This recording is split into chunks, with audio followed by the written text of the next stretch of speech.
Hey everybody, and welcome to Hell is for Children. This show is on every Saturday at 3 p.m. Eastern Time, which is 2100 hours Central European Time. My name is Geerte Frenken, and this show is all about the topic of protective mothers and their children. So what's a protective mother? A protective mother tries to protect her child or children from their abusive father by many means necessary, which is an uphill battle in today's global corrupt family court system that thrives on paternal entitlement. And today's guest is protective mother Bethany Suter. She lost custody of her two sons to her abusive ex due to his false allegations of parental alienation. So welcome to Hell is for Children, Bethany. Hi. Hi. And I love your hair. You last time I saw you, you didn't have it purple, but this is just wonderful. And we didn't coordinate this, but We I'm wearing a didn't. purple shirt. So we're all matched. It was meant to be. We do So that. welcome to the show and thanks Thank for you. being on. And I just wanted to say that, I'm so proud of you for coming out today and sharing your story. And I know that you've shared your story multiple times already, which I will share later in the show. But it's wonderful that you're here today and part of the Hell is for Children club that really no one wants to be a part of. No, they don't. So let's get into your story. How did you get to become a protective mother? um, well, originally I left my ex-husband. I was actually pregnant with our second child um, due to abuse, neglect, drug use, alcohol. I mean, we literally had like no money to live on. And he just didn't want to be a dad. He didn't want anything to do with kids. So I left. And then like 13 years later, he came back with a new wife and said I had alienated him. But So that you couldn't be had been further from the truth. you had been taking care of the kids all this time. Yes, So let's go back to the beginning of this. So your marriage fell apart, and at this point you had two very young children, yes, and you had full custody at this point? I did. When we had our divorce, my attorney had actually drew up a standard parenting plan, and he lived out of state, and he refused it. He said he didn't want any visitation. And the judge argued with him and said, you have to take something. And he kept saying, I do not want it. So finally, she said, okay. And it reflected zero. Wow. So why do you think he didn't want any visitation? Well, his dad told me that they crimped his style, that he didn't think he'd ever be a father. Okay, so And that was true. he wasn't ready to take on that role in his life at that time, and you took care of the kids Hmm. by yourself. Yes. So at some point, this changed apparently. What Yes. happened? At what point did he start fighting for custody? Well, initially I got a letter saying that he wanted to reduce his child support. So we went to child support court where I found out he had a new wife or a new baby with his new wife. And then he also had just found out that he had another child with another woman. I'm assuming conceived before or just after our divorce, but definitely while with his current wife. So I don't know how he didn't know about this child for all these years, but he wanted it reduced and they reduced it, but not as much as he wanted. So the next time he showed up with an attorney and went for custody. Wow. So he really only wanted custody to get out of the child support then. Yes. And how did he do that? Um, well, it's a really small town and he got the attorney that, one, he begged me not to get for our divorce. I didn't see any point in getting him because I wasn't trying to screw anybody over. I just wanted out of the marriage and a divorce.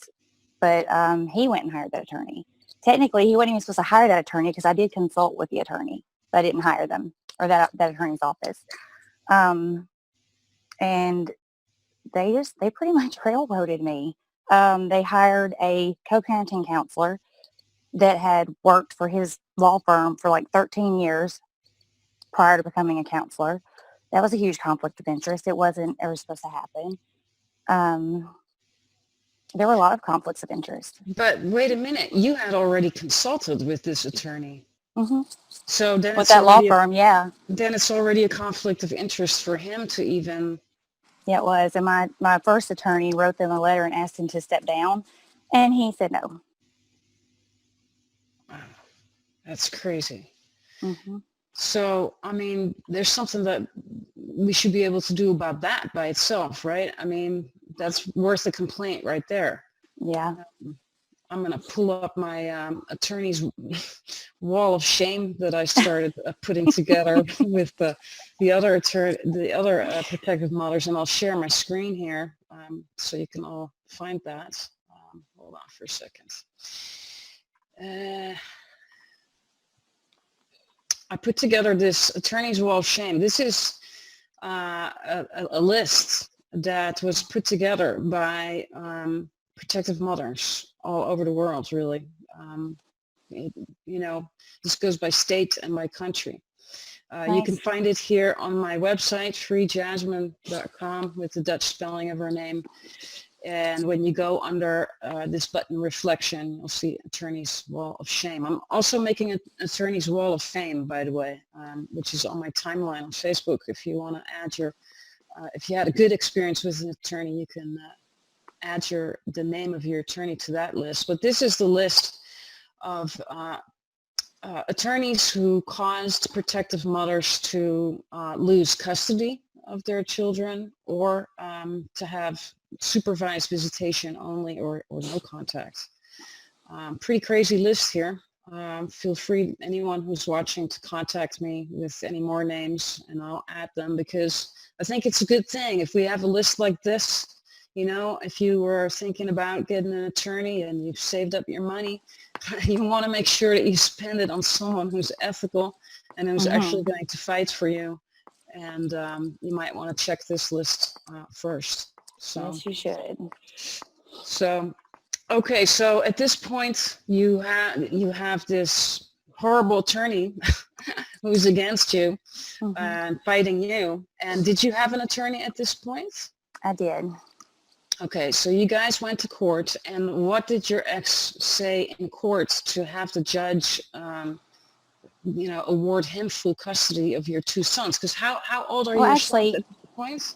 Actually, I guess I take that back. When I actually lost custody, I didn't have an attorney. Everything went kind of, no other word for it, but jabberwonked in court, and he wound up quitting. And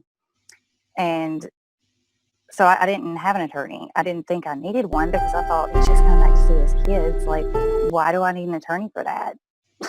I couldn't have been more wrong. Like, I did not know this was going to happen. But they had appointed a guardian ad litem who never spent time with my children, who never talked to them.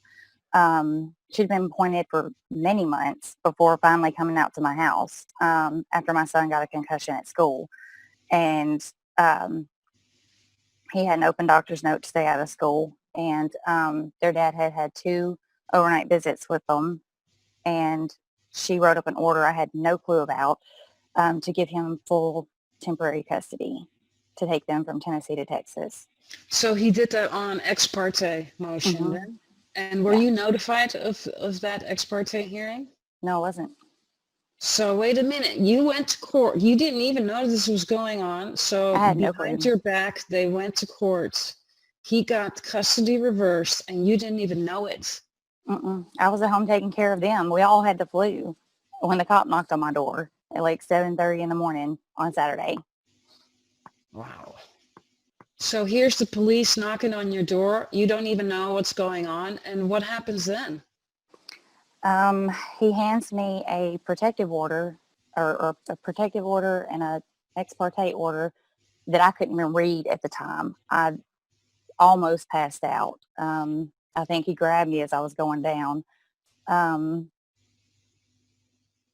had to go wake the boys up. I have never, even when they had broken their arms, each one of them had broken bones, I've never seen their faces twisted in so much pain as I did that day when I said, hey, you have to get some stuff together and leave with your dad. And the police. They didn't know, yeah. because they didn't know him. They were begging me not to make him go. I couldn't do anything. They had to go.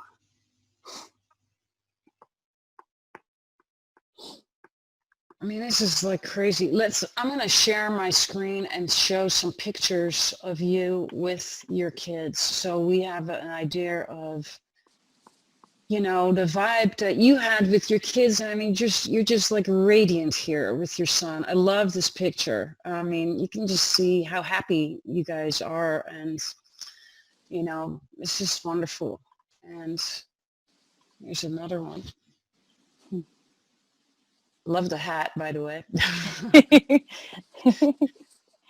Yeah. Here they're younger, right? Yeah. Let's see. Go down the list here.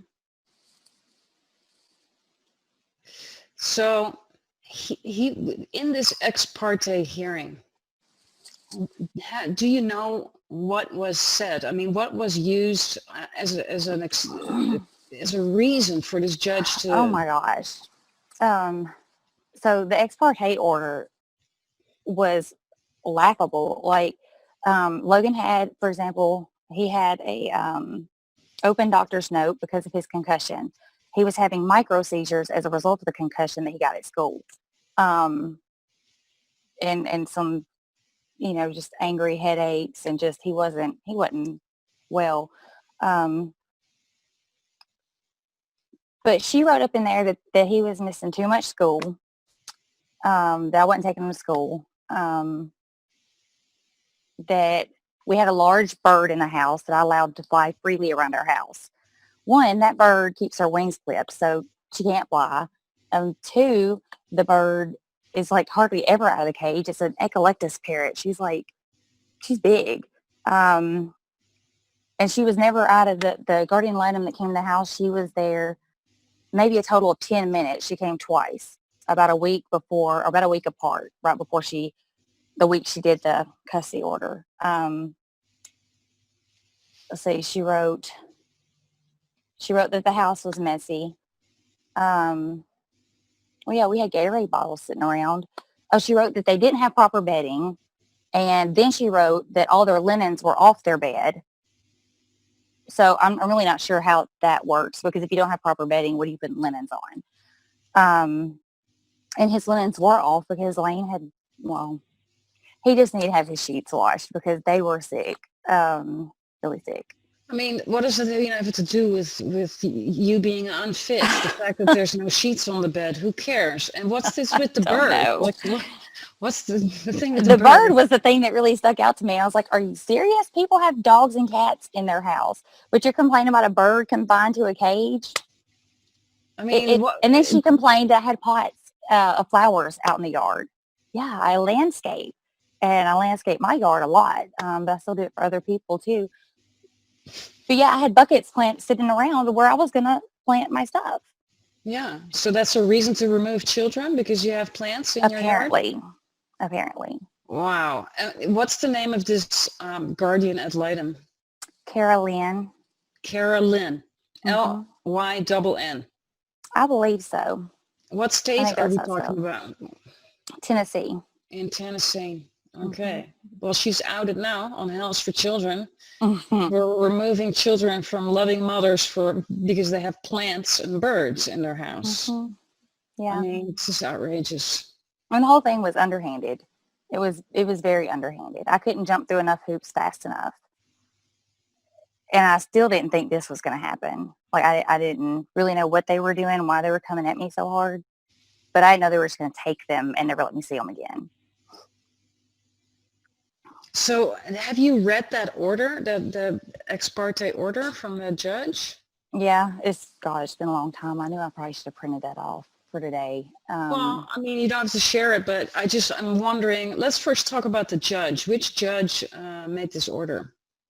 Stella Hargrove. Hargrove. Okay. And what did she put in the order as the reason for the children to be removed from you? For having birds? How it was worded. I don't remember how it was worded. I think it just was very plain and said that he would have temporary custody. And then when we finally went to court, all they focused on was that I had prevented him from having a relationship with them. So he accused you of parental alienation, Mm-hmm. which is like the, standard trick in the book for the father's rights guys. That's what they do. And you haven't even accused him of anything, or, you haven't reported any abuse or anything whatsoever. He just comes out of nowhere and says there's parental alienation, and without a proper hearing, the kids are removed by the police. Yeah. The only thing I wanted in our divorce was the divorce papers to say that I had a biblical reason for divorce, so that in the event I wanted to marry again, that I wouldn't have a problem with the church, which he would not agree to that either. I don't know why, because he said he didn't like church and didn't want to go, but it was something that was important to me. I didn't bring up any of the abuse or the drugs or alcohol, none of it. I didn't bring up any of it. Like it didn't matter. I still thought he deserved to see them, or more so, they deserved to see him. Yeah, I mean, he's the one who didn't even want visitation. Yeah, that's what blows my mind. He argued with this judge, argued with her that he did not want any. So they put it at 0. It's in my original permanent parenting plan, 0 visitation. And this is the same judge that you had before, that Judge Stella Hargrove? Mm-hmm. Oh Yep. my God. It's pretty outrageous. It's extremely outrageous. But I'm not really certain what's going on with her, because I've been told by several people and people close to her and her family, even sent recordings of people talking with her and her family, that she's got cancer and she's going through chemo, that she's dying, and that she's very angry. So this is all hearsay, of course, but enough people are saying it. And she's also admitted in open court before about chemo. I'm not real certain. I know you can't drive after chemo, because there was a girl back home in that town that had gotten a DUI after leaving chemo, and she was about dead by the time that she went to court or had her court date. And this judge said that she goes to chemo and then comes up there to sit on her throne, and so this girl can make it. Well, if this girl gets a DUI why is she sitting up there making judgments on people? I don't understand that either. No, I mean, you would think that if someone's very ill, that it's going to influence their state of mind, their emotions, their mental capacities. You would think that someone would want to recover, take time to recover. Why are they on the bench if they are that sick? I don't know. So let's go to, okay, so let's go back to, all right, the children have been removed, and what happened next? We had a partial hearing on December 23rd. They were taken December 7th, 2013. We had a hearing on it after he took them December 23rd. And they talked to him the whole time. It was an all day thing. We didn't leave there, I think, till like 6:30 at night. And I had about 20 people outside waiting to testify on my behalf to the kind of mother I am and person that I am. None of my people were allowed to be heard all day. Just him and his people. And then they continued it, and it took another two and a half years to even finalize it. Yeah, that's what they call the drag.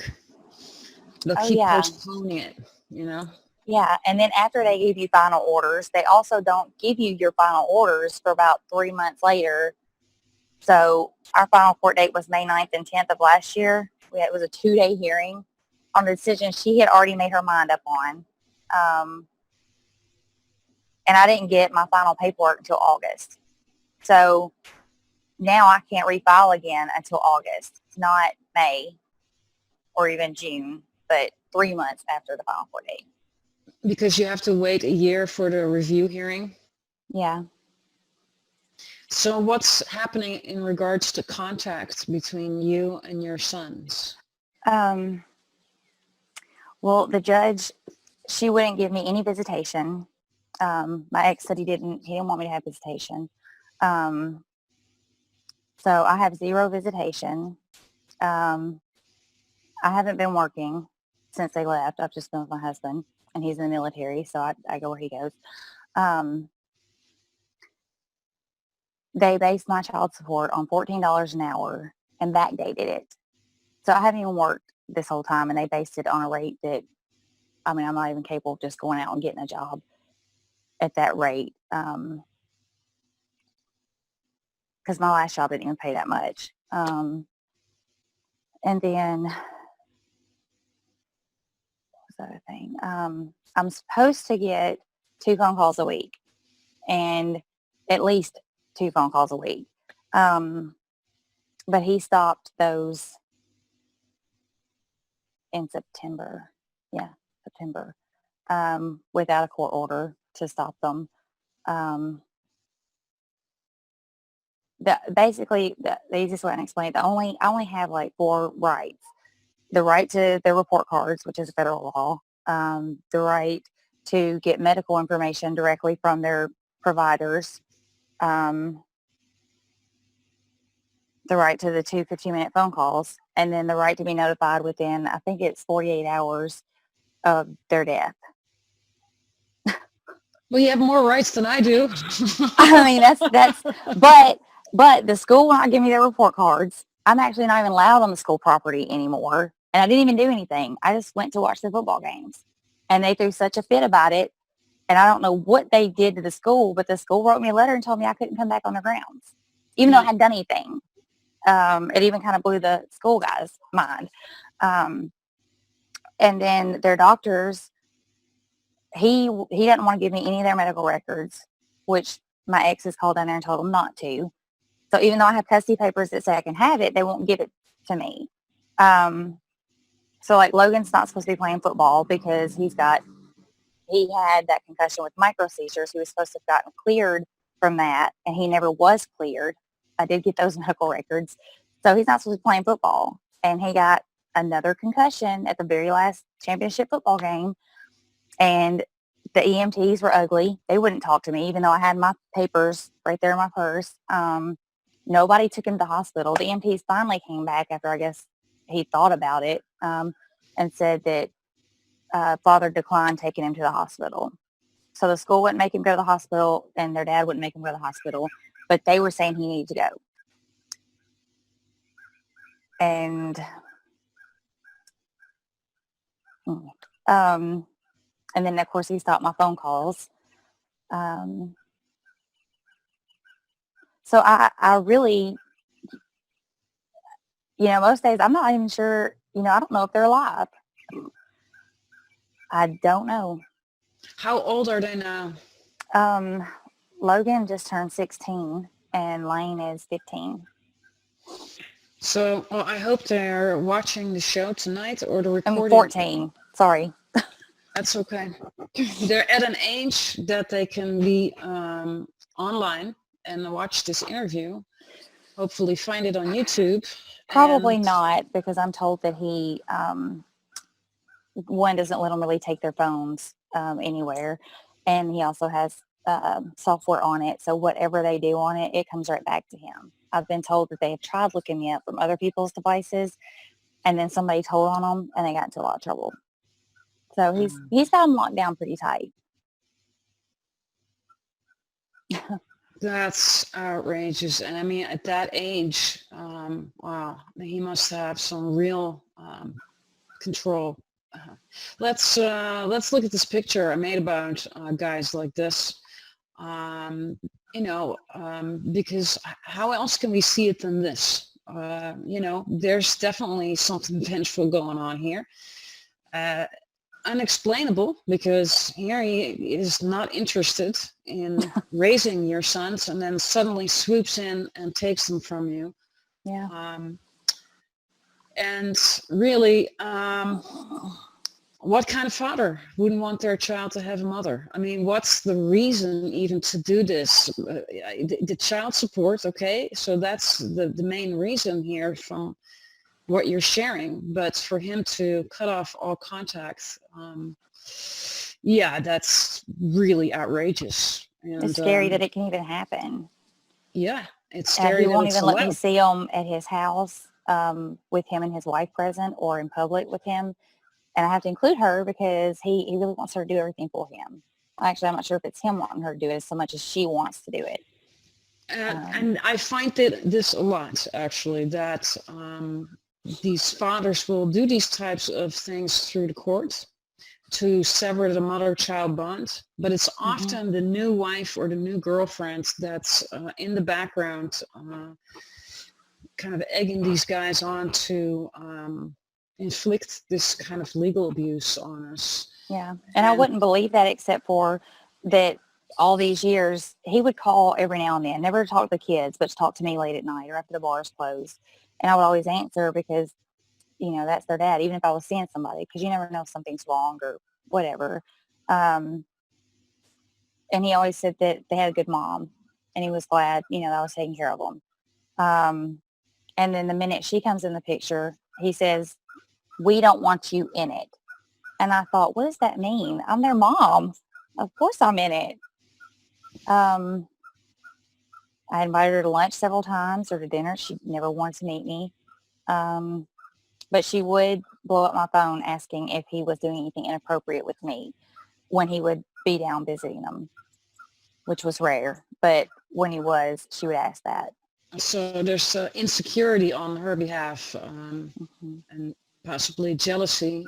Whatever the motives are is extremely damaging to you, to your sons, to the relationship that you have with your children. And it's let's talk about that damage because I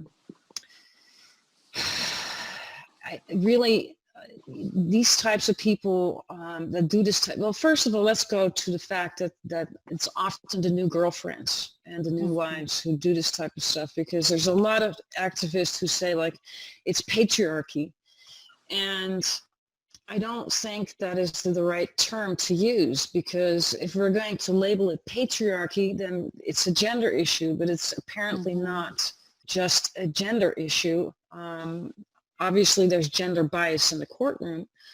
However, the legal abuse is inflicted often by women, whether it's the new girlfriends or the new partners, but it's also female judges and attorneys and evaluators and social workers. And so I think personally, that's my opinion, it's a control issue.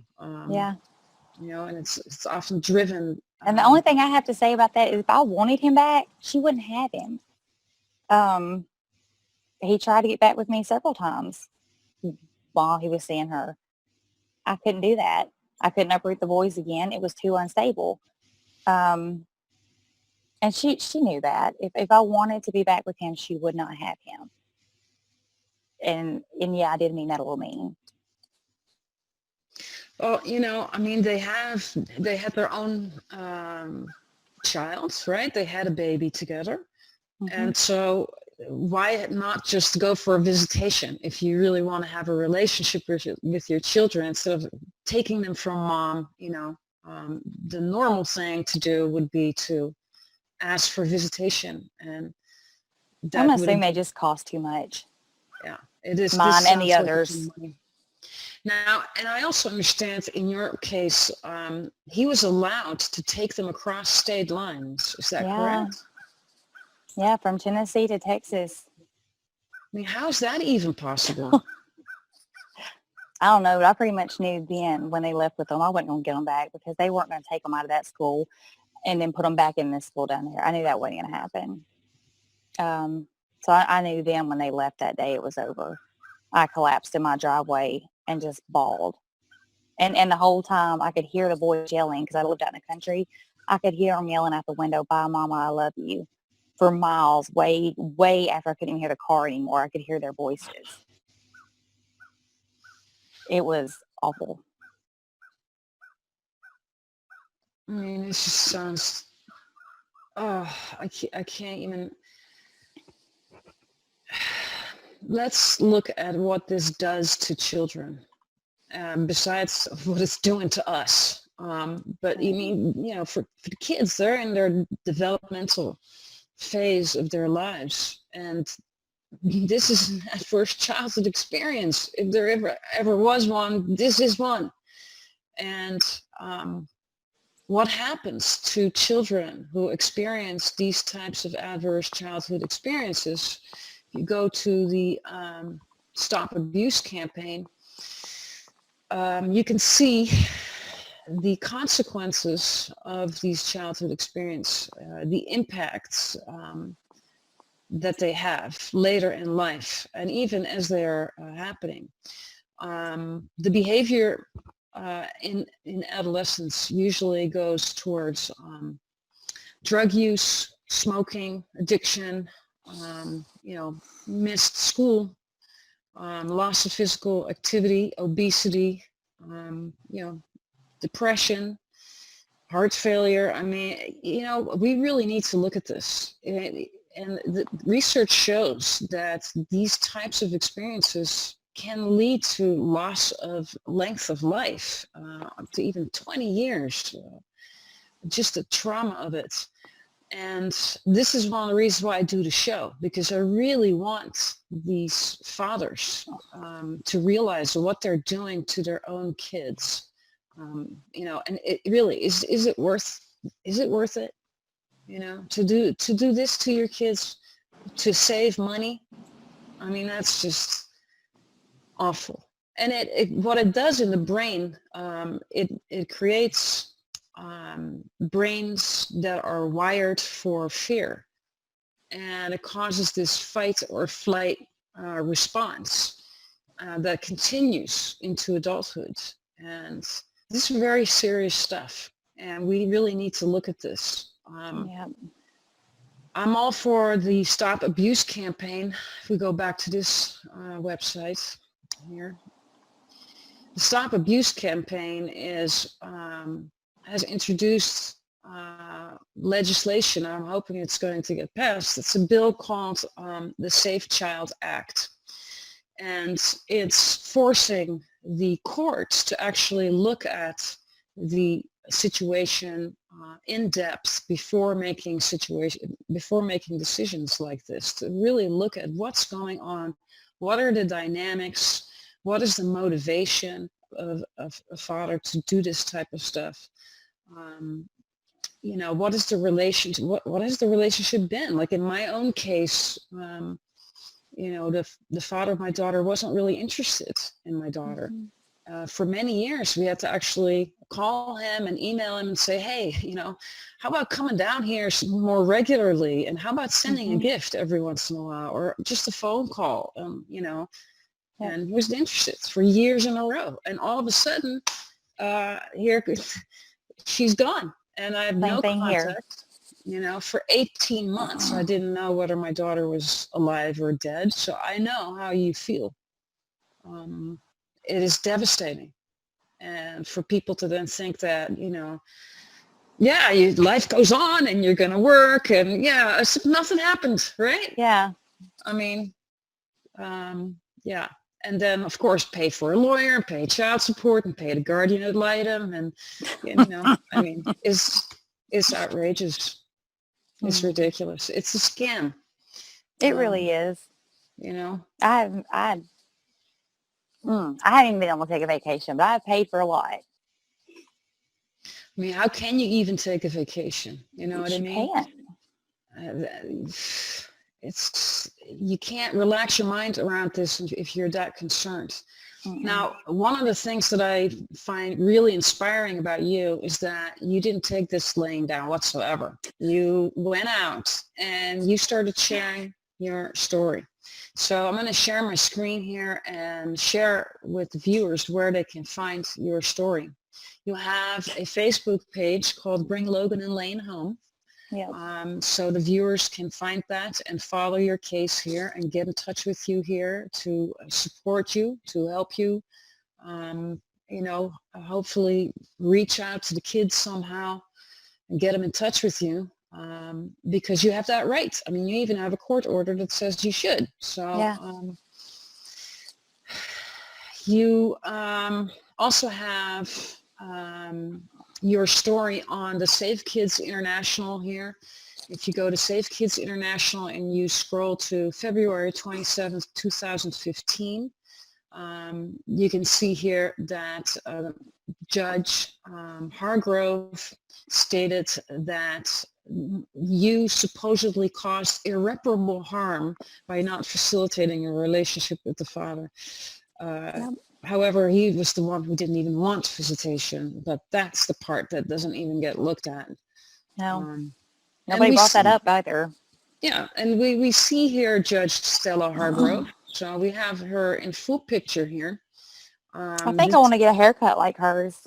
I'm telling you, this lady needs to get a brain scan. She might have some reptilian DNA in there. I don't know.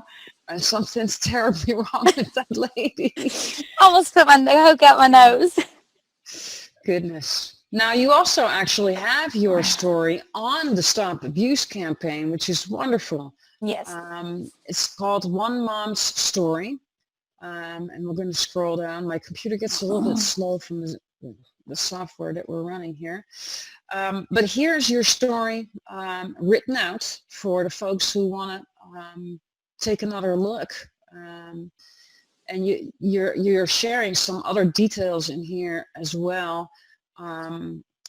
For example, that your ex used the Sailors and Soldiers Relief Act. Can you explain what that is?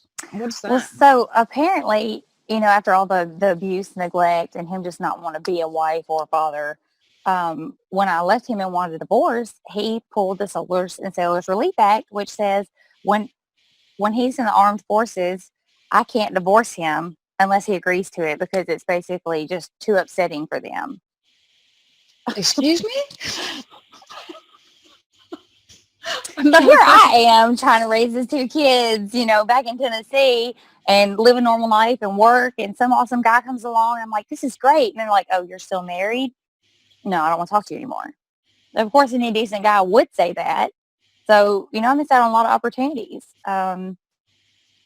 Thankfully so, because I have an awesome husband now. But yeah, you can't, if they pull that act, you can't divorce them. So it took me 7 years to get a divorce from him. And I had to wait until he got out of the Army to do it. So what if your ex, let's say hypothetical scenario, your ex is abusive to a very extreme point, you cannot divorce them because of that act? No, it might be too upsetting for them. My God. Well, that's one of the things we need to get rid of then. It really sucks because, while I know that and I've seen there are some soldiers that are good husbands or wives, and then they just have a very bad spouse while they're out deployed or in the field or whatever.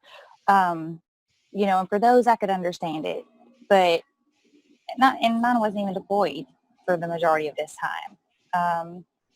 So no, I think it's being horribly misused, and I don't think it's clear enough.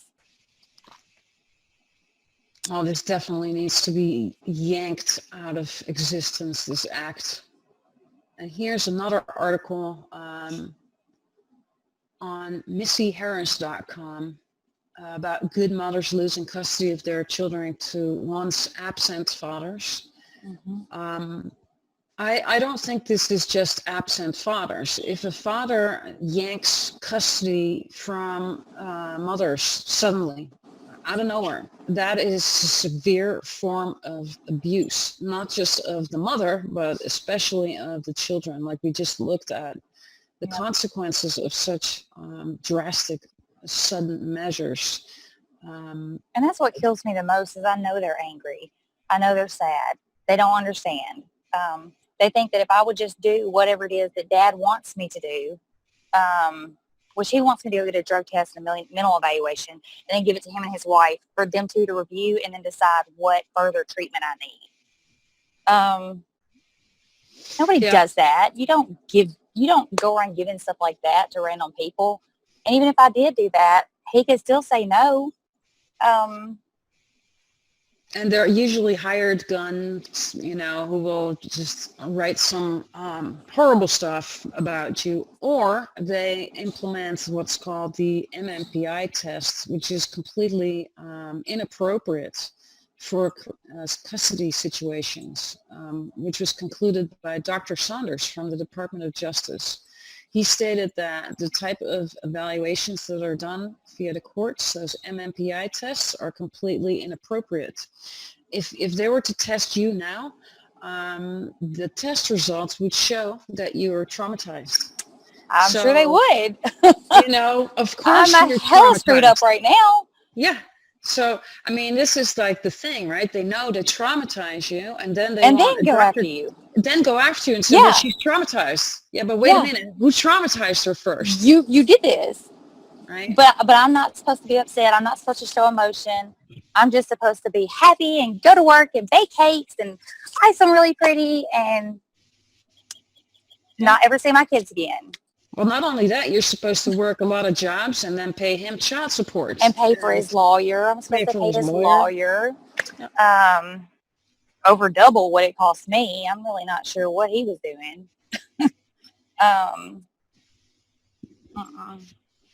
Yeah, it's not right. Pay guardian ad litem's, pay the evaluators, pay and pay and pay. I don't think so. This is not what we're going to do. But I have said I will do it if he will do it.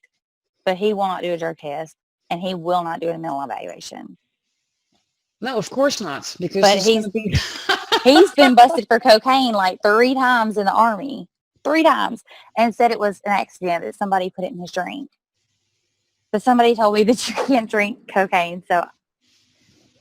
Okay, so we also have drug abuse in the mix here. Yeah. Big time ones too, apparently. And there's no soldier act for that one. No, apparently not. They were actually going to put him out, though. Oh, gosh, his superior guy was really mad. And he said he was going to put him out. But then right after that talk to him, Hurricane Katrina came, and he was stationed down near there. And I guess it was just all hands on deck, and it got forgot. Because I can't imagine getting busted 3 times for cocaine and just getting to stay in. So is there a place where you can like file a complaint about this with the military? I don't know. That might be something to look into, I mean, this is completely inappropriate. Let's talk about your kids, because you just mentioned they don't know what's going on. And that's really a really good point, because that's also my issue, right? And this is how they get brainwashed, because they don't understand. Here they are with mom for 10, 12 years, and suddenly they're hauled off to dad, who they barely know, and they are not allowed to see their mother anymore. And a judge signs for this.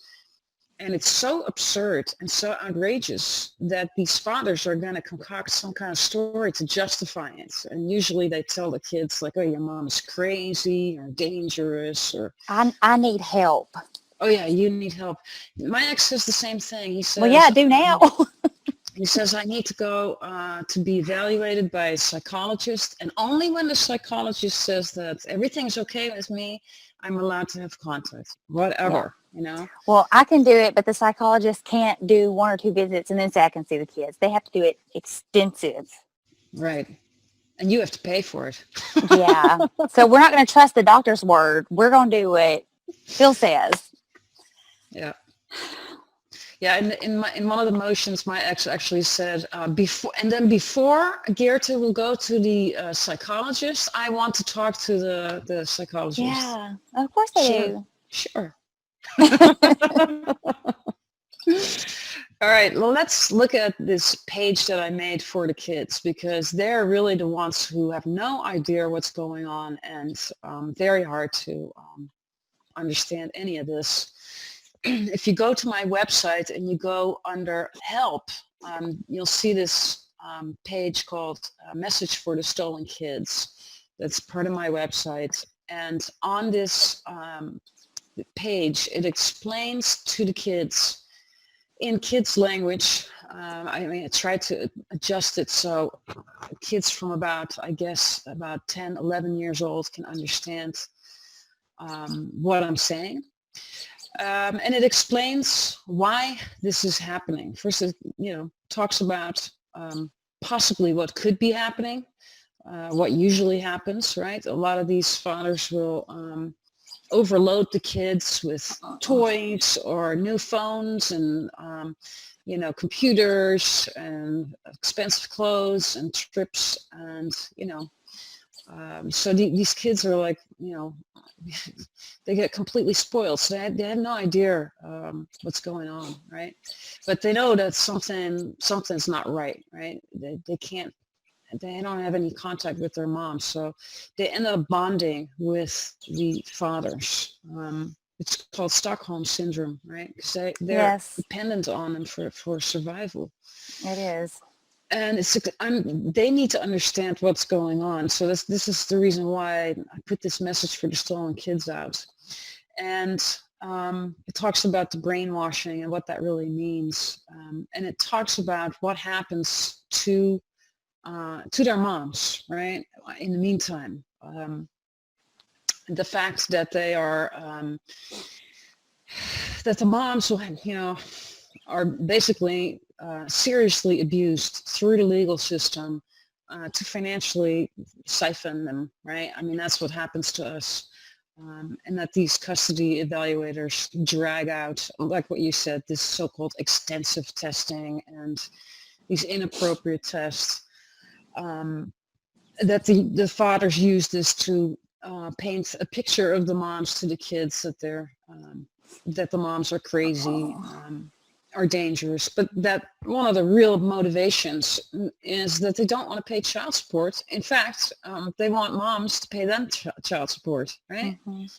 And so it explains it to the kids, which is really important, because then they can start to see why it's happening, and that can give them some kind of at least I hope this gives them the knowledge that mom didn't give up on them, right? It's not because a lot of these, what my ex did was he would go to court, and he'd say, you haven't made any attempts to make contact. Well, in fact, I had been emailing all these supervisors and calling all these supervisors, trying to get them on the case, and trying to get my court records to file motions and stuff like that. But so they block you from every end, and then they turn it around and say you're not making any efforts, and that's what they That tell sounds the very kids familiar. too. Yeah. Yep. So when you have these 2-minute phone conversations, when you still had them, were they also supervised? Yeah, he recorded them all.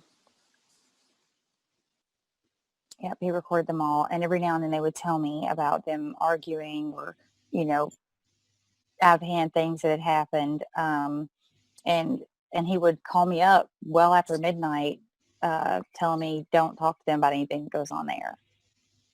Well, if they want to talk to me about something, they're more than welcome to. I'm not going to tell them, no, we're not going to talk about it.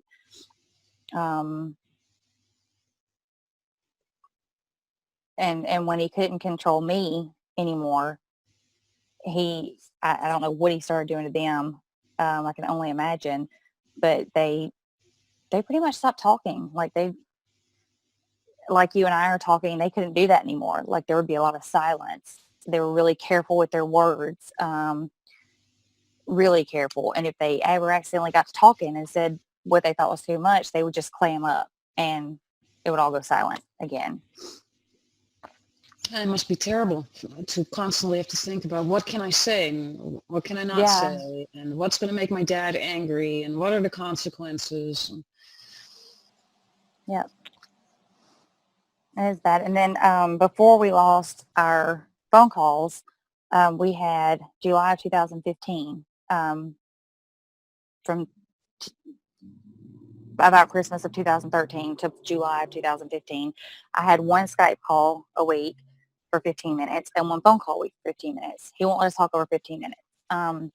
But I drove from Fort Bragg, North Carolina, all the way to the other side of Fort Hood, Texas, which, by the way, we're stationed at now. So I live just 30, 40 minutes from my kids' house and school.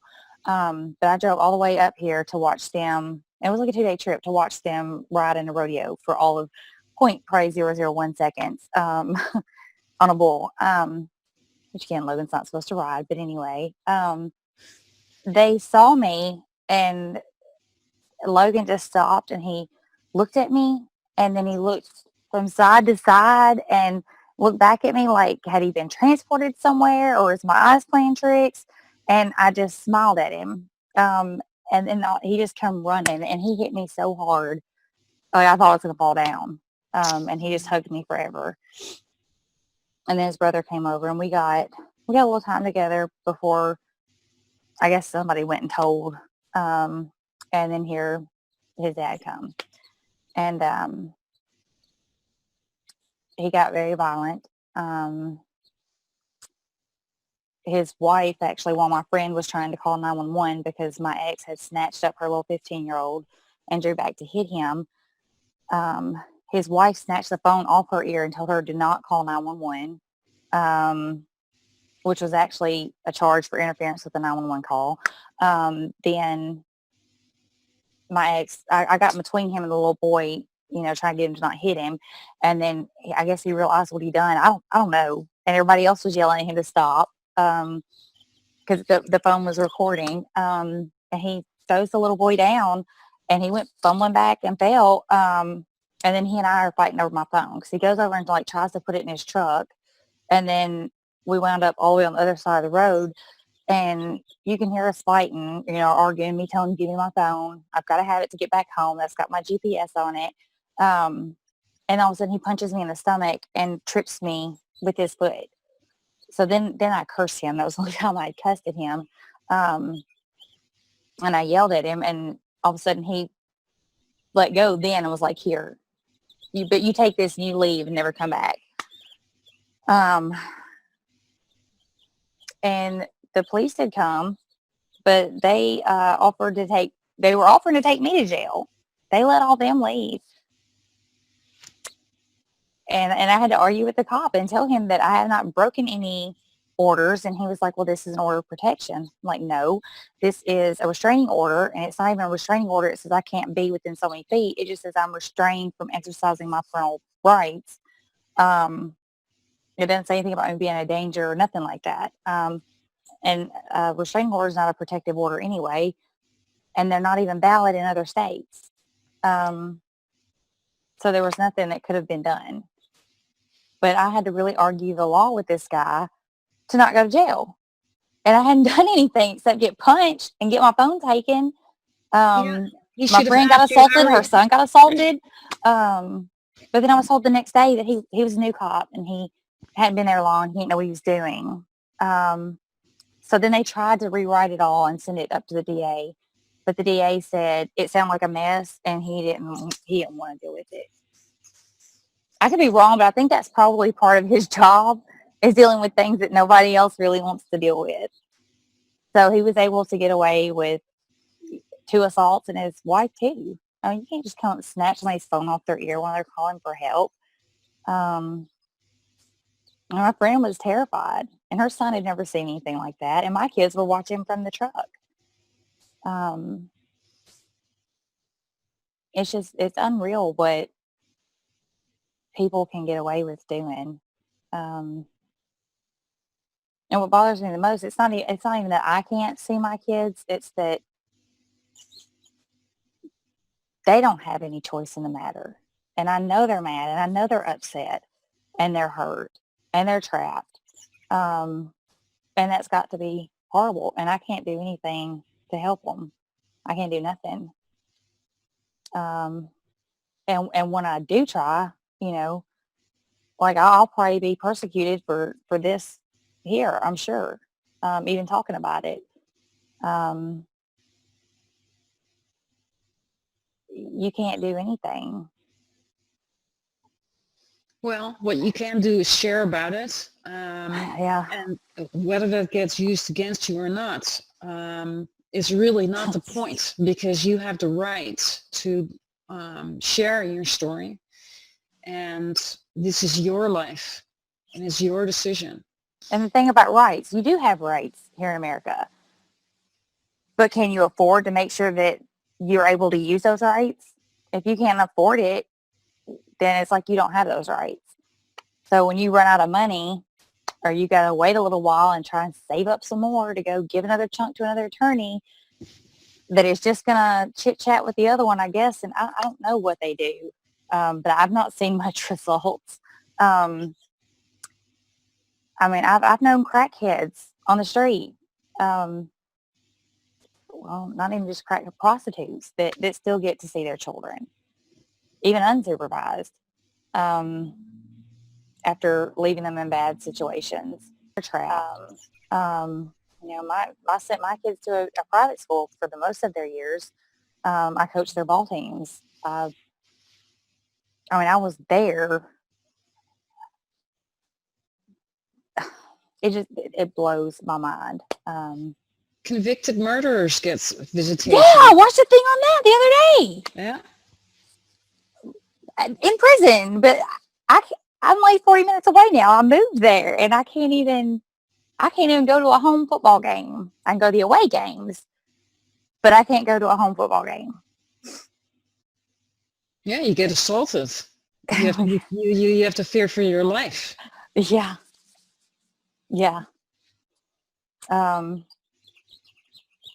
It's bad, but I know the boys are just pitiful. So that's what really, I think, bothers me more than anything. And of course it bothers me. I can't see them too. My husband says I never smile like I did in those pictures with the boys. It just doesn't come natural anymore. It's always grimaced.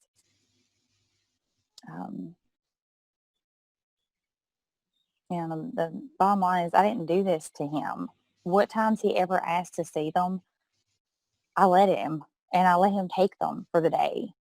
And it was very rare, and it was only 1 or 2 days that he would come in. Once he actually stayed with me for a week. But he was trying to get back together, and I didn't want to do that. But so then he didn't stay anymore. But it was just a day or two here or there every couple of years. It wasn't enough for anything. But I didn't do that. I could have said no. I had an order that said he got 0 visitation. I didn't have to give him anything. But it wasn't for him. You have to think about the kids. And that's what really bothers me, is that if you present evidence of that to the court, they don't look at that. No. Because in my case, I sent my ex tickets. He would stay at our house. We would have barbecues. I tried, right? I tried to involve him. I even offered to buy him a car and pay his utilities if he got an extra little apartment. I'd filled out a loan application for mine too, to go sign for him a car. And then they go in and they say parental alienation, and the judges just sign off on it. It's like, excuse me, I've done all this work. You don't even have to prove it. Yeah, you don't have to prove it. All you have to do is say parental alienation, and it's like a rubber stamp. Here's your kid out the door, and the mom just needs to be quiet and go away or something. Yeah. They fully expect you to go away. Yeah, well, we're not going away. We're here, and we're sharing our story. They've all but taken my name off their birth certificate. That's it. I said they've all but taken my name off the birth certificate. Oh, I was going to say. Yeah, that's the only thing they can't do. Well, they can actually, because this judge has done it to another mom. Yeah, the new wife petitioned the court that she wanted to adopt her child, and they did it. And someone shared it with me, and I shared it with her. She didn't even know. So yeah, they can. I'm shocked. I didn't know that. Yeah. And I've looked up the laws on it, and the judge can do it after you've not had any contact with them for so long, which the court can stop your contact. So it doesn't even have to be your fault. They can stop your contact. and then turn around and let them adopt, and you never even know it. So Crazy. Well, if something like that would happen, I mean, and look, your kids are at an age where they're at least almost done with this scenario, right? I mean, they're 14 and 16 now? yeah, Okay, so one of them has 2 more years to go and the other one 4 years. we're just So, counting the months at this point. yeah. And every other few weeks, my ex tells my attorney that he's going to let me and the boys start counseling. And then a few weeks go by, and then he's changed his mind. So it's just like a roller coaster of games. They think it's a game. Mm-hmm. He's done that several times, changed his mind. Oh, So, the point of it is to torture you. oh, and it's working really well. I can't hardly sleep. It's working. I mean, I wish I could wash my hands and be done with it, but I couldn't. I mean, you can't. No. Even if you wanted to. I mean, it's still there. It's domestic terrorism, and we need Homeland Security to step in.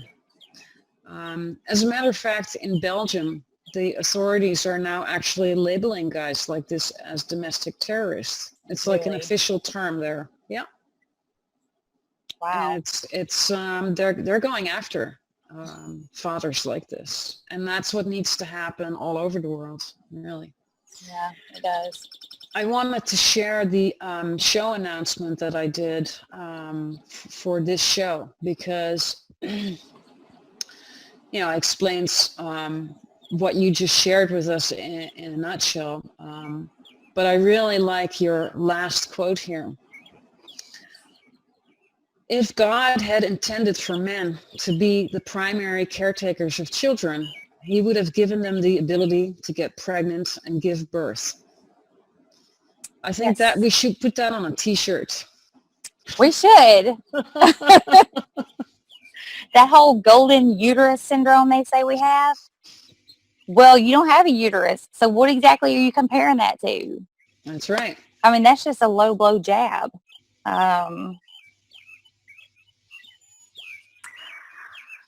There's so much I just don't say.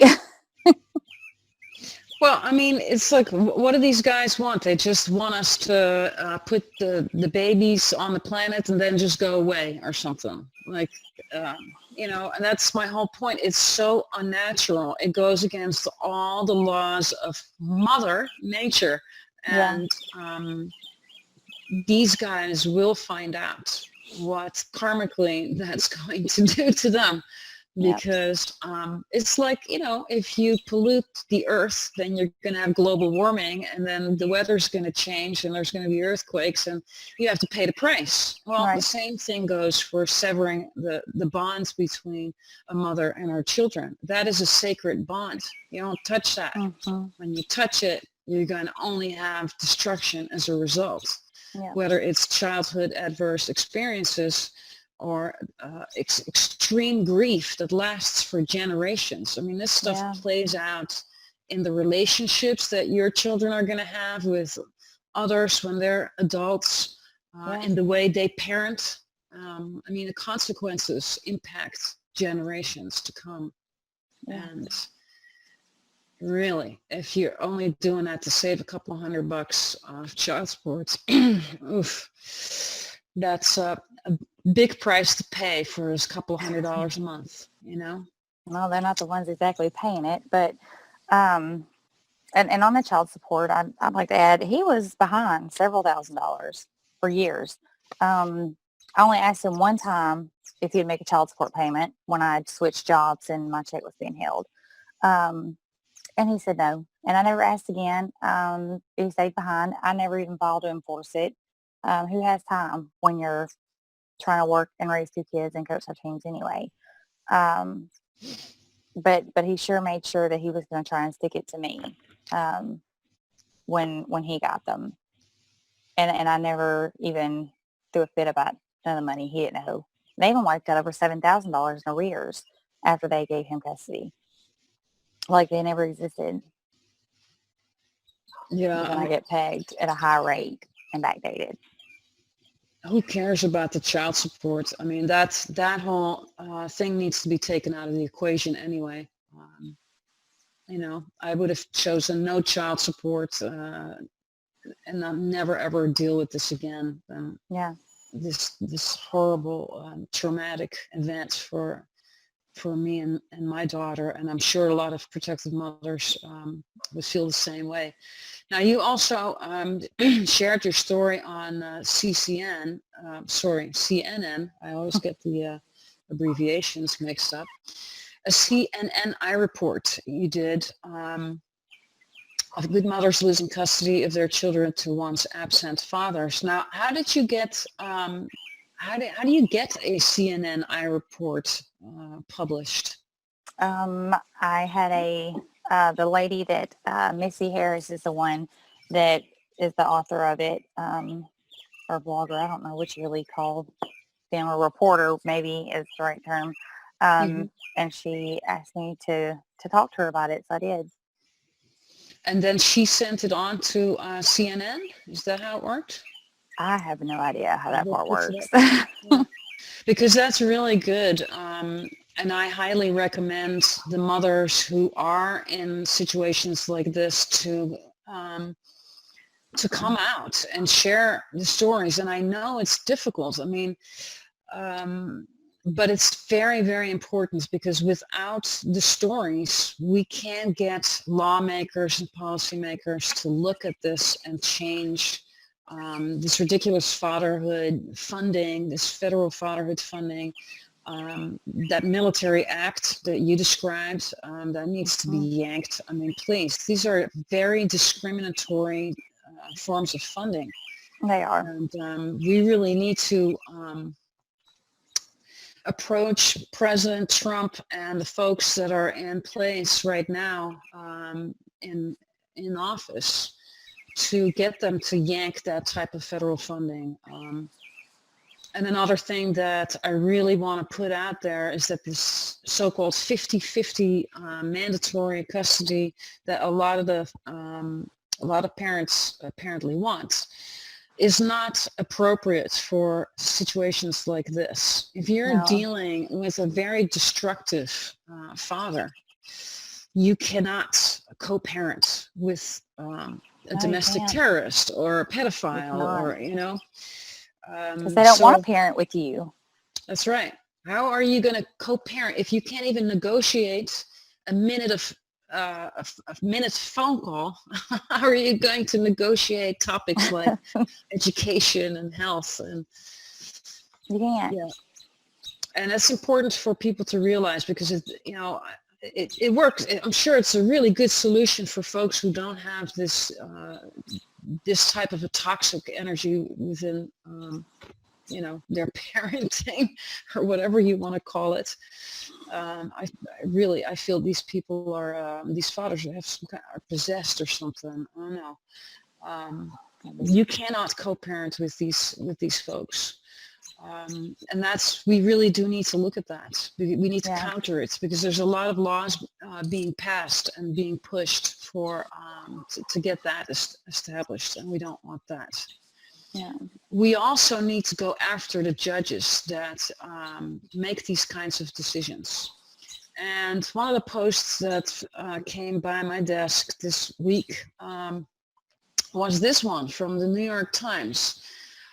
It is an old article. It's from 1984. However, it's very interesting. The Supreme Court roundup, the ruling says state judges may be sued in civil rights cases. They should be.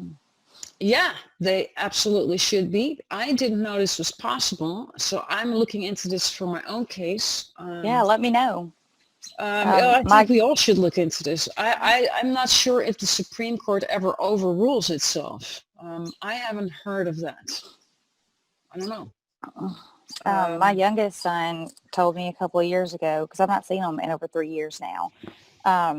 He was very upset and he wanted to see me, and he said that he has a right to life, liberty, and the pursuit of happiness. And I was like, Yeah, you do. And he wanted to talk to an attorney. Of course, nobody will talk to him. Um, I mean, even the guardian ad litem that was appointed never actually talked to them. Um, so I'm really not sure. And then to add to that, you asked, and they went from Tennessee to Texas. How is it she was allowed to be a guardian ad litem over children living in Texas from Tennessee? You legally cannot. I actually looked that up. But she went to the court hearings 2 and 3 years later and sat there and tried to send me bills. Even wrote in her first bill that she talked to them about adoption. And when questioned, said that, oh, it was a typo. But then the dates were also wrong in it too. Yeah, I it's a don't think copy paste from another I case. I don't think so. I don't think you just do that by accident. I think they just didn't want me to know. Or you're just really that much of an idiot. You can't get the date right or and the date never did get fixed. Um, so yeah, but he wanted to talk to an attorney and, of course nobody can, unless their father agrees to it, which he's not. Um, he was quoting civil rights stuff to me. He's very smart. Well, you can go after the guardian ad litem for sure. You can file a complaint. And when you file a complaint with the Bar Association, what you do is you show exactly what they have done and you show exactly what rules of the court they have violated. So you actually have to look at the rules. There are usually 20 of them or something.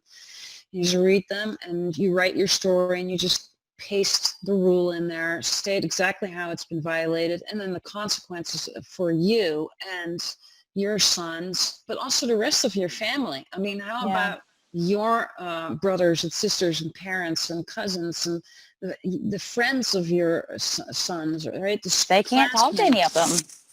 They can't talk to anybody from the past. My sister and mom came down to Texas to watch them play football. And my sister went to the school to have lunch with them the day they got in. And then my ex found out. So he was so mad. I got a call saying that he was screaming at her at the football game because she had went to try to see him after the game and he wouldn't let her. He said next time she should tell him before she comes to Texas, and don't be so disrespectful of him by going to see them at school without telling him or asking him first so they can see him at the game. Yeah, we all have to bow down to the king and kiss his feet and get permission. You know what really bugs me about these guys is that what do they think? That they're going to keep their own children hostage until they're 80 years old or something? I mean, this situation has an expiration date. It's like, Yeah. look And he knows at, that's coming. He said in court, because my attorney said, what would it take for you to let Miss Cedar see her children? And he said, well, she'd have to have extensive, he kept saying extensive drug tests, extensive mental evaluations, and extensive parenting counseling. And he said, I don't mean 1 or 2 visits and they say you can see the kids. He said, I mean extensive. And then he said, and he laughed and he said, and by the time she's done with that, they'll be 18 and living on their own. And he kicked himself back and just turned around and smirked and laughed, like chuckled. And so my attorney was like, and he paced for a minute and he was like, so this is what you're trying to do is keep her busy doing stuff until they're 18 and grown so she can't ever see them again. He said, I didn't say that. That's exactly what you just said.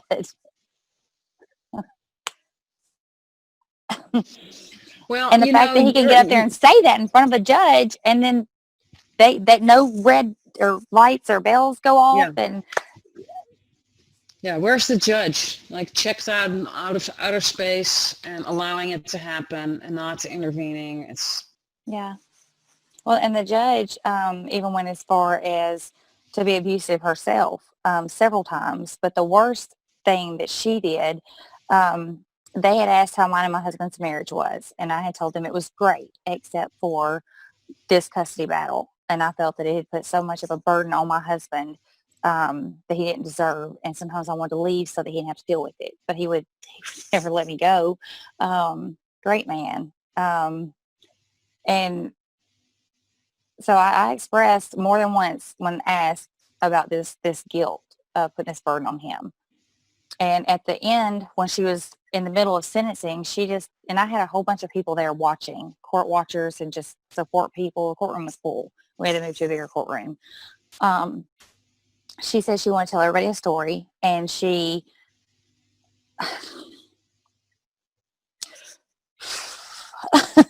okay, she said, so there's this story I want to tell you all, and there was this mother that I had to take custody away from her and gave the kids to the father. She had just gotten married, had a new husband, and then she was slowly getting visitation back and was doing so well. And then her new husband decided that he was going to leave her because this was too much of a burden. It was too much drama. And so she shoots and kills herself, shoots herself in the head and kills herself in front of the kids. I mean, even the court reporter's jaw dropped. I mean, I looked around and people's jaws were dropped. And then they were waiting for the moral of the story, the point, the relevance. And that was it. She just went right back into sentencing.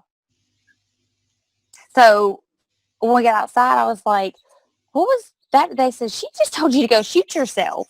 She just told you that your husband was going to leave you and to go shoot yourself. She, everybody was like, that she can't do that. Well, she can do that. Do you have the transcripts of that?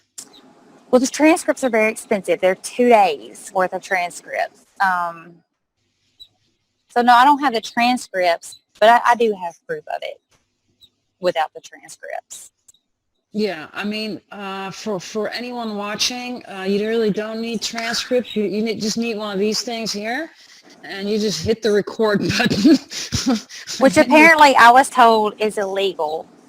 Right. You know what's also illegal? Is to sever the mother-child bond. That's illegal in my law, and that's Mother Nature's law, and that's a law that supersedes human law. So they can stick it. I would, if you have a recording of that, you might very well be able to we really need to look into this. If there's any people who are watching right now who have more legal knowledge than I do, because I'm just a beginner with my pro se USA family law experience and knowledge. If you have more than I do, please contact me and let me know whether this is an option, because at this point we have an outrageous list of judges that are inflicting these violations, and I know that there are literally thousands of mothers waiting to figure out a way to go after them. And that's what I believe we need to do. I mean, really, these judges should be facing the Human Rights Tribunal in The Hague for their human rights violations. But what I'm going to do here right now is pull up a Facebook post, and I have to kind of look for it, search for it. But I started to put together a wall of shame of judges who are doing well, this. Add Hargrove. Yeah, we're going to definitely add her, and I'll be adding this list to. And I'm not the only one. I get calls from moms all the time that this is happening to, has happened or is still happening from that town. This Just is second. the wall of shame Yes. of judges.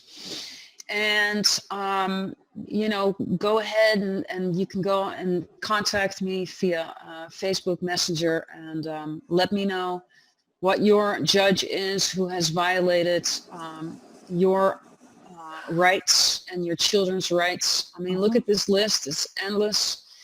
This is actually an old list that another activist put together, and I posted it, and then the moms started responding with the judges that they wanted to have added. I mean, I can keep scrolling here. What's going on in the United States of America? I mean, please, people, You got 2 million protective mothers dealing with judges who apparently hate women. I don't know what this vendetta is all about. All I can say is it has something to do with paternal entitlement and money and corruption.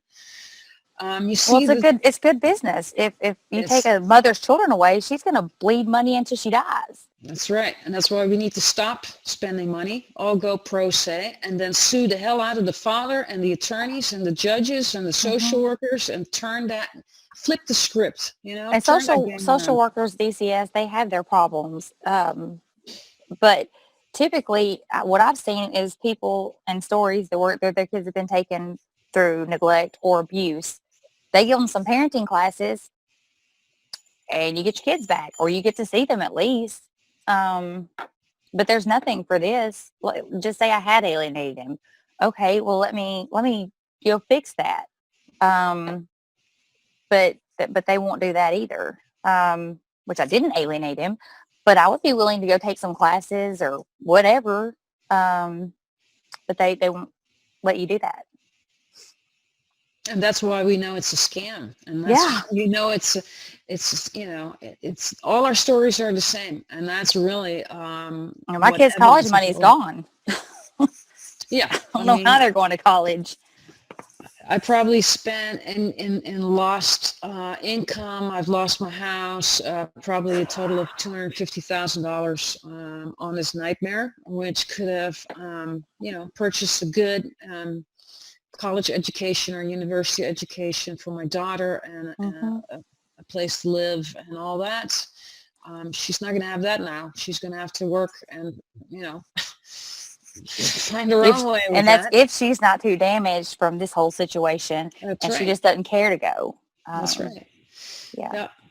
And as you can see here, this post has 180 comments. I mean, I placed this, I don't know, a month ago or something. 180 moms responded with names of judges. I mean, this is just outrageous. And I'll be placing that on my website pretty soon. I'm working on it. It's a huge amount of work.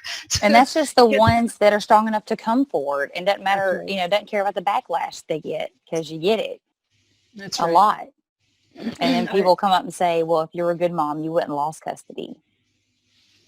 Right. That's the myth. And it is a myth. And it's very important that you're bringing that up, because I want to share here with the viewers who think that what we're sharing is some kind of exception. The American Bar Association actually put out a newsletter in 2006, 10 custody myths and how to counter them. I mean, it's unbelievable, right? I mean, these are the attorneys that are inflicting these human rights violations, and then they produce a report about their own human rights violations. No. Excuse me? It makes money. Domestic violence is rare among custody litigants. Myth number 2, any ill effects of domestic violence on children are minimal and short term. I mean, and this is all has the research. No, here. It's not short term. Right, that's the myth, right? The myth, that's the myth. The myth is that, speaking of short term, they keep saying kids bounce back. Logan Lane have bounced back. They're resilient. Oh, yeah. Yeah, my daughter's doing great. She's thriving. She's thriving. That's what they put in the motions. It's thriving. Awesome not to have a mom. Yeah, that's awesome. It's the best thing for them, is to get rid of that mom, that pesky mom. The one that God thought should carry the child. Let's get rid of her. God is wrong. I mean, it's so absurd that it becomes funny. It does. Like, you have to laugh or cry, and it's laughable. It definitely is laughable, and I have fun with it, with my artwork. I like making art about it. I love your art. Let's go to myth number 3. Mothers frequently invent allegations of child sexual abuse to win custody, and what research has found out is that it is only a few percent, maybe 6%.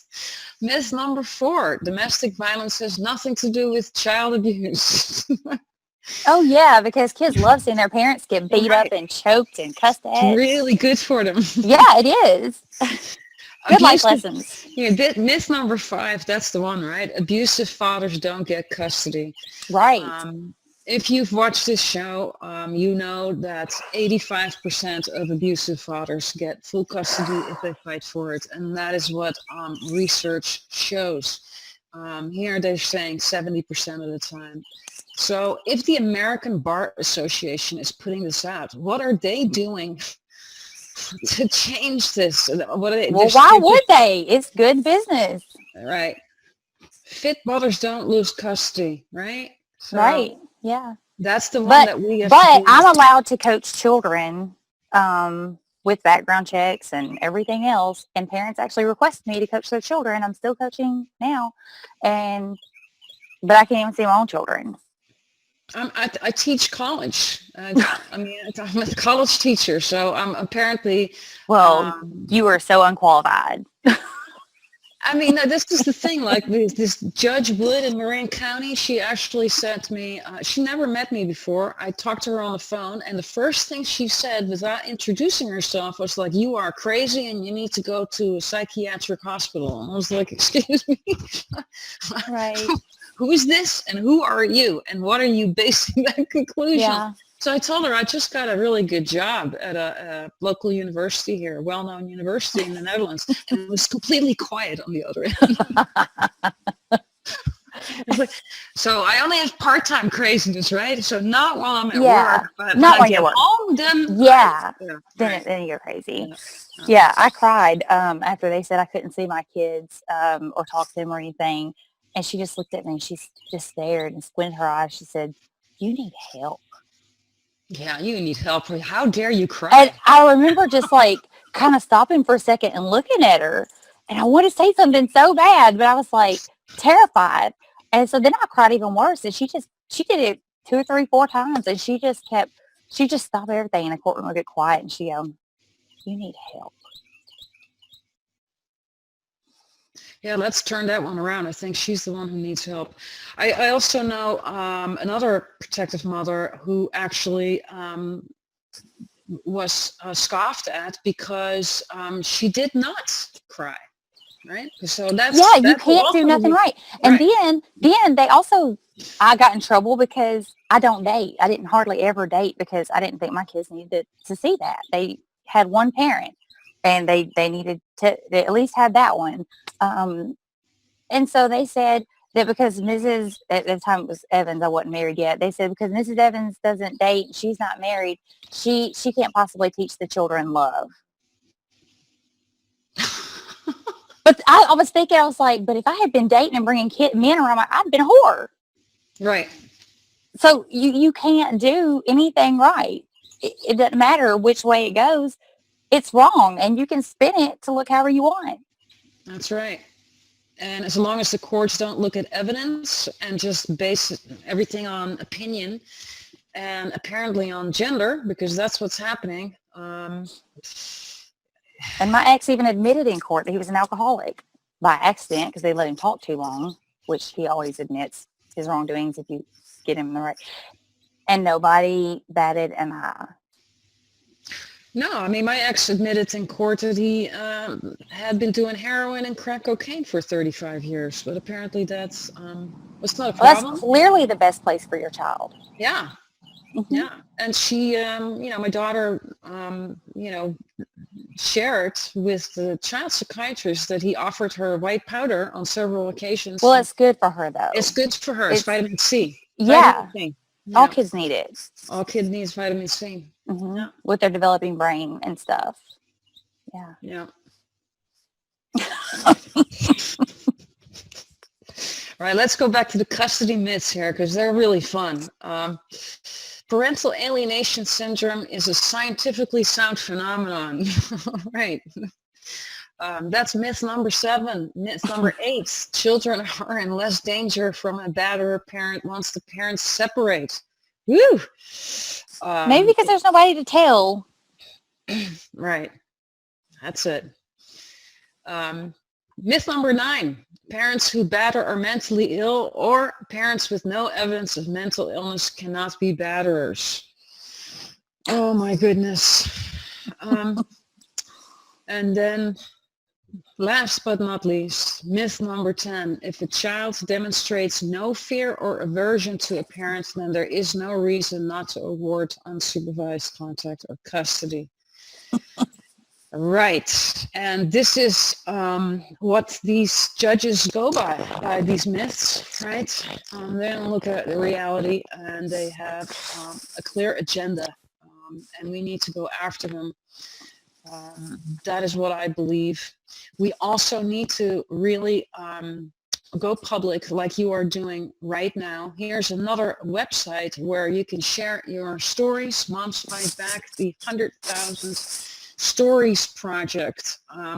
So this is another activist mom and a group of activists who are collecting stories. I highly recommend you submit your stories. This is what I'm trying to do too, is to get as many stories as possible, and so we can approach lawmakers to put an end to this nonsense. And really, in my opinion, family court needs to be abolished. It's an outrage, and it's a machine. It's a pro-revenue machine. It creates $50 billion a year in the United States alone. I'm not the only one saying that. There's many movies and documentaries about that. Yep. You can see my list of mommy side here on my website that has a bunch of stories. You can click on these names. These are all links to websites, YouTube videos, petitions, interviews with me. And those are just the ones that I was able to collect. There's about 600 of them now from A to Z. But that's what we need.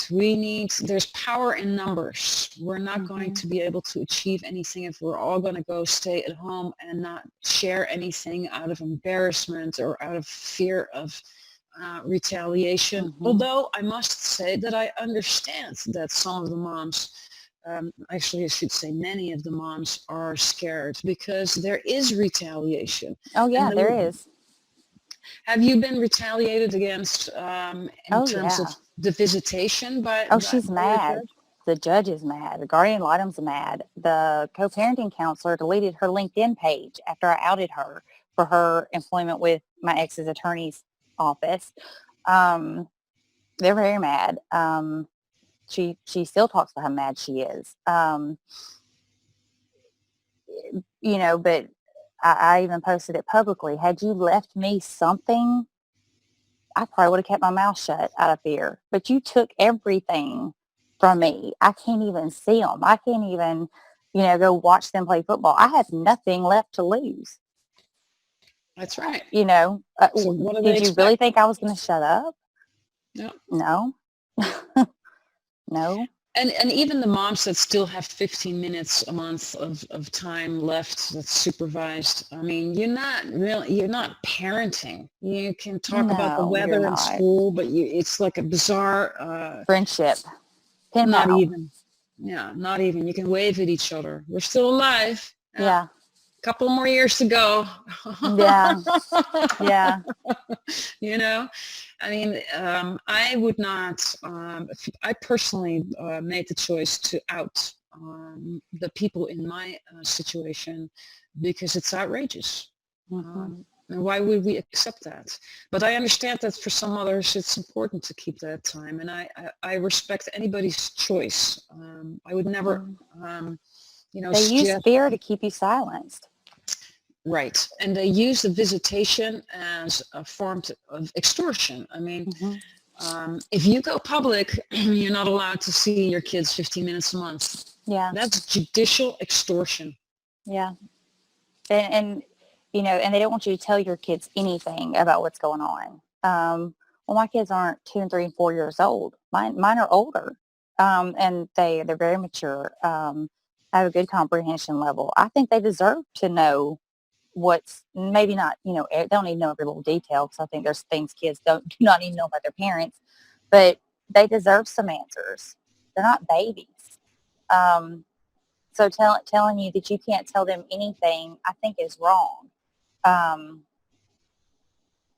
and a lot of times, when I did have phone calls, my kids would come and tell me stuff like, well, Dad says you need help. Or Dad says we can't come see you or stay with you because you're getting help. And that's okay for him to tell them things. But I can't tell them anything. I'm not supposed to. I did tell them things that I thought was pertinent, especially when they're very angry. And most of the time it wasn't enough. Logan especially wanted to know more. And he said he had a right to know. And, all I could say was, this is what I feel like you should know. It is up to his dad. The court order says that it's up to their dad when and if he decides to let me see them. But then he tells them, no, that the courts did it. It's not up to him. And he didn't do this. He didn't ask for visitation, or he didn't ask for custody. The courts just did it. Well, now they're going up with a whole false idolation of how court even works. They just think that these attorneys come in and start filing stuff for you, I guess, without you even asking. So it's dumbing them down. They're going to have a rude awakening when they grow up. It's handicapping them, I think, to a certain extent. I think they deserve, as old as mine are, I think they deserve to know some of what's going on and the truth. My ex does the same thing. He will, when I first had Skype again, after 18 months of no contact, my daughter admitted that she didn't get the 150 emails that I had sent her. And I said, well, that's weird.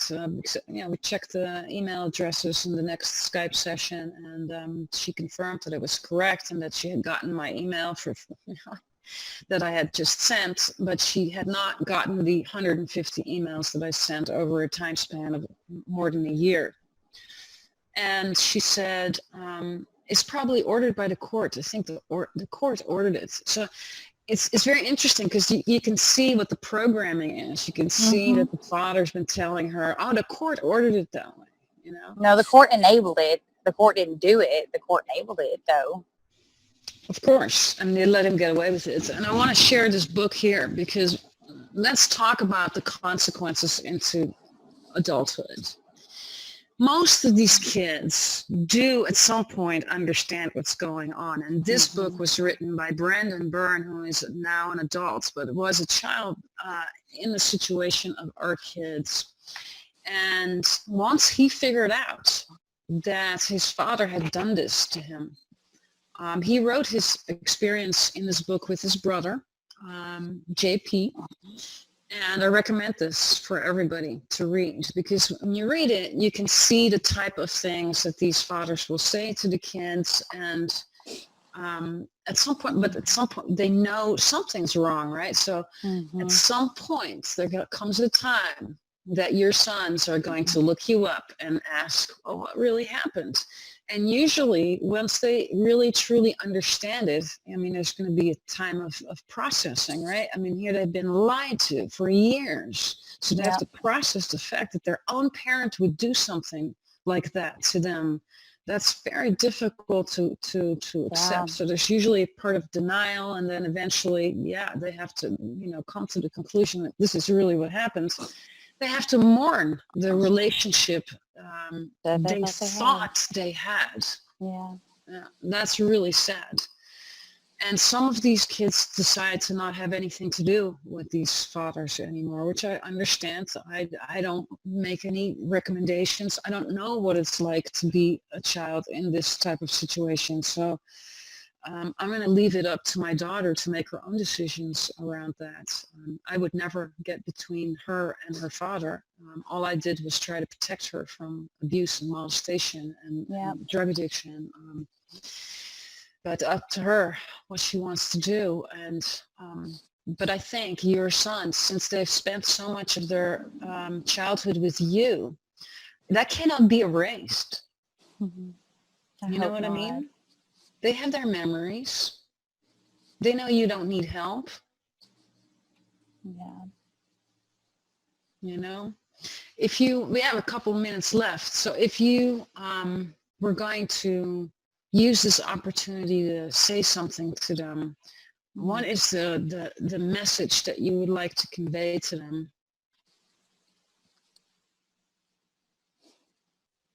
Gosh,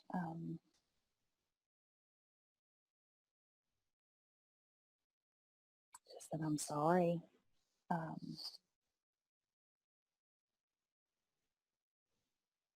I'm sorry that this is happening and that I can't help them. Um,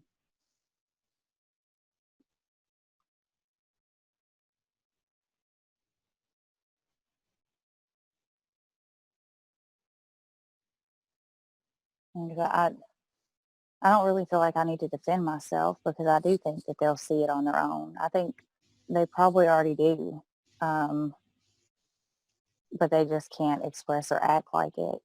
Um, so all I can say is I'm sorry, and I have been trying. I think about them all day, every day. Not one day or second goes by that I don't think about them, or I don't get something to add to their room for when and if they ever come back, which they will probably outgrown by then, because I don't think I'll ever see them before they turn 18. Um, and just that we'll work it out when they get to come home. Well, I talked to one adult survivor. She's now an adult, but she was 12 when this happened to her. And she took a Greyhound bus and went home to mom. And when she got back, she got her hands on the court files and she started reading what her father had said about her mother in court. And she decided to not return to her father ever again. I mean, these are the consequences that these fathers face. Not in all cases. In some cases, children are brainwashed. But I think your kids were taken at an age where they might be confused, but I don't think they can be made to think that you need help. If they end up watching this recording of this interview, your mom does not need help.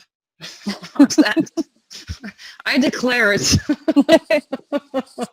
Thank you. For any kids who's dealing with this, you just go back into your memory and think about your mom. And if you were never scared of your mom or by your mom, then there's nothing wrong with mom. Yeah, It's that basic. It's that simple. it really is.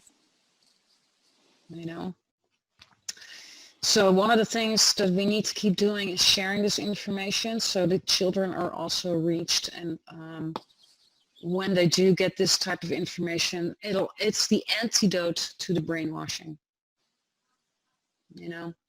I think many of the children are just waiting. They're just waiting it out. Like we are waiting, we're just waiting.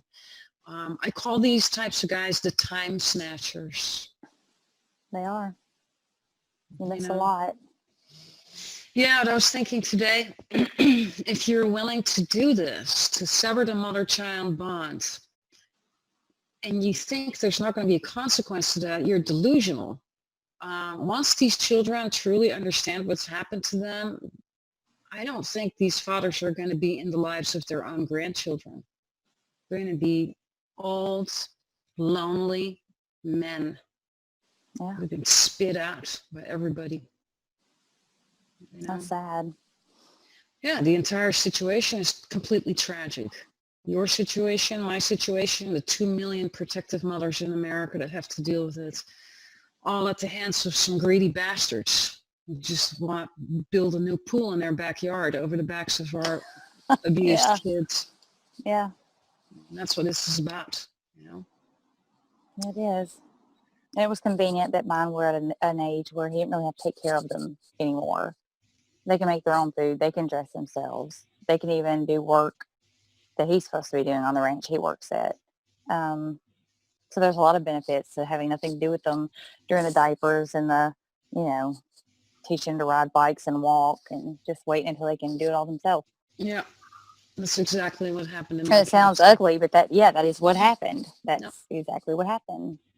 So.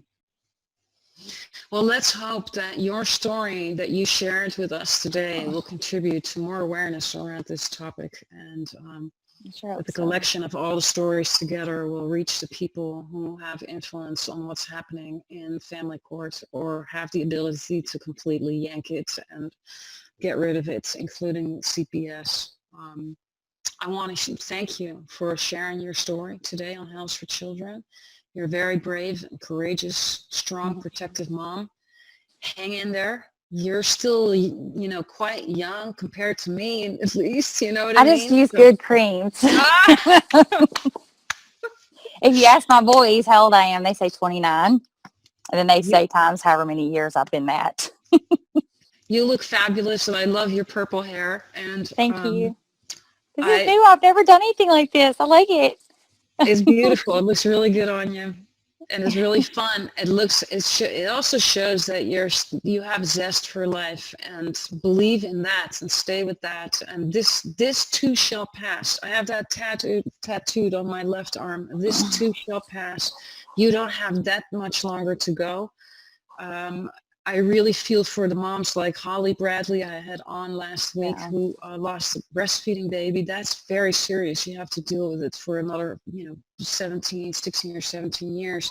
Yeah. You and I are not too far from the end of all of this. My heart and prayers go out for all the mothers out there who are dealing with this. Please hang in there. There is going to be a day that you're going to look back at this and say, oh my God, that was excruciating, but now it's in the past. Can't wait for that. We're going to celebrate it. We're going to have a huge party when the Yes. kids are back. Yes. So stay positive. Thanks for being on. I really appreciate it. Thank you And for having me. I hope you get reunited with your sons as soon as possible. You know what I mean? Me too. All right. Thanks, everybody, for watching another episode of Hells for Children, and I hope to see you all again next week. Bye. Thanks.